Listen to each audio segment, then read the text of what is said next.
Um, your So he's doing a master class for the Pro Gala, no look. July 4th weekend. So no, listen. So tell me about your market sentiment right now. All right. So right now, I interest rates are finally starting to like come back a bit. Like the 2 years finally dipping below 3% for the first time since June 6th. Like shit's just been getting crazy lately. I mean, inflation's been crazy. Um, and yeah, no, the entire yield curve has been popping off. It was like semi-inverted, not quite inverted, but like, yeah, the 5 year was above the 30 year for a while, and other than that, like, all right, so like Redfin's down like 70% from its all-time highs. The Nasdaq's down 33% from its all-time highs. Even the S&P, the general index, is down 22%. So we're in a bear market. But like I said, the past week we've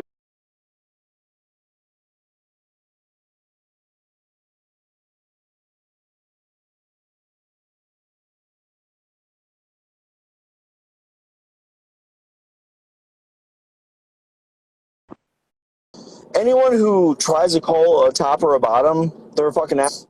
Um, we're at like 70 times earnings right now, and that's below historic values. And yeah, we went too far too fast. COVID drove the technology stocks up too high, and that's part of the reason why crypto went as high as it did too.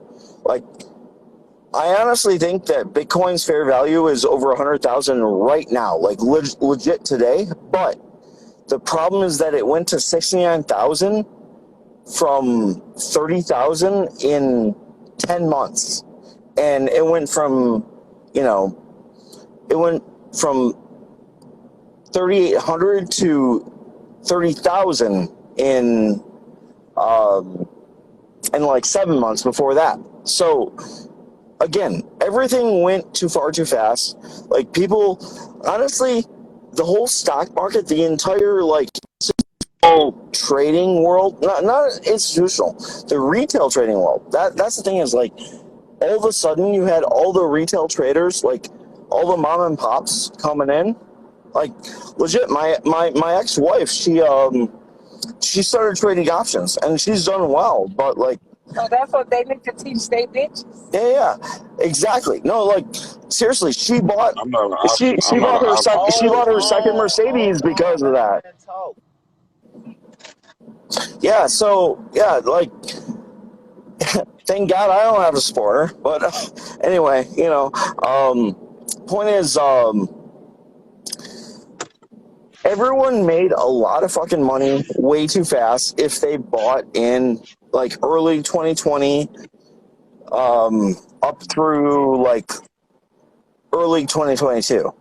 And then, yeah, like the past 2-3 months, we've seen a correction. Well, I'll tell you what, I've been in these markets for 17 years. Um, I remember when the S&P crashed to 666. I remember that number. Of course, it's the devil's number. No implication on my side, but whatever. It's either When did that way. happen? That was March 9th of 2009. So that was 13 years ago. Right. Okay. So guess what? The NASDAQ is only like 3,000 now.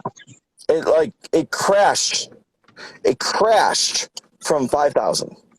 Not quite 5,000. It was never at 5,000. Sorry. I'm actually, yeah. But the point is, like, shit went from really cheap to really expensive. And yeah, I realize 13 years seems like a long time, but of course, like, if you just look at the COVID years, like 25% of that appreciation was during like a year. Say, give me your pin number. Well, That shit went in dog year. well, after COVID, you know what I mean? That was one of the you know most fastest bull markets the market's ever seen. That part is true, and yeah, you've seen a lot of growth. I mean, it was more money. It was more money around. You know what I'm saying? That's what markets do. When there's they fucking When print. people were feeling rich, they were buying stocks. They were starting to play with options, etc. They were buying crypto. Lost for every 4,000 they had, they lost 1,000 or Well, 1,500, and so I think I think the biggest issue plaguing crypto right now is there's just no institutional money in it. It's like it's just not enough. I mean, you Oh, look at dude, the company I work for, there's only so much I can say about what we do, but we legitimately have a significant amount of infrastructure going in right now, hundreds of thousands of dollars of servers running oh, options trading strategies on Bitcoin and Ethereum. yeah, I'm not talking about firms looking to exploit inconsistencies in price. I'm talking about All a this lot of pirateness is there's man. a lot of institutional capital in the liquidity pools. That's why you can still see those heavy swings like that. The If you look at the Bitcoin futures contracts, you'll see that usually when the CME made the Bitcoin futures contract, their spot rate was supposed it wasn't December supposed 17th of 2017, that's when it launched. yeah, it wasn't. But remember, it wasn't supposed to. The original proposal wasn't for 5 whole bitcoins. The original proposal was for 50. What do you want to get the joint? What do you But want to drink?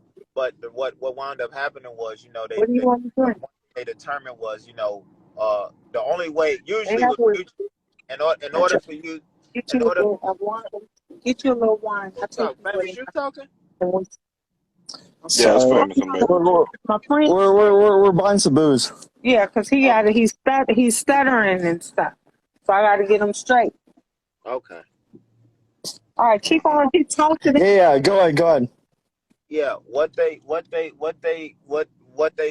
surely became what became extremely apparent when they first was writing up the prospectus on the Bitcoin futures contract was that the liquidity was going to be an issue, because how are they going to keep the big boys from whipping this market around where there's no fucking legislation? Like I was just telling Oh, P1 liquidity is a big There's issue for fucking sure. pirates out here, man.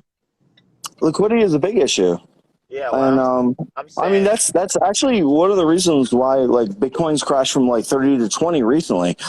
Forget 69 to 20.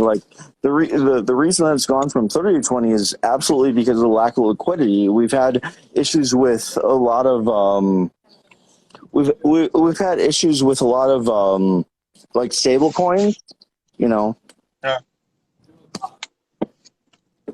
and but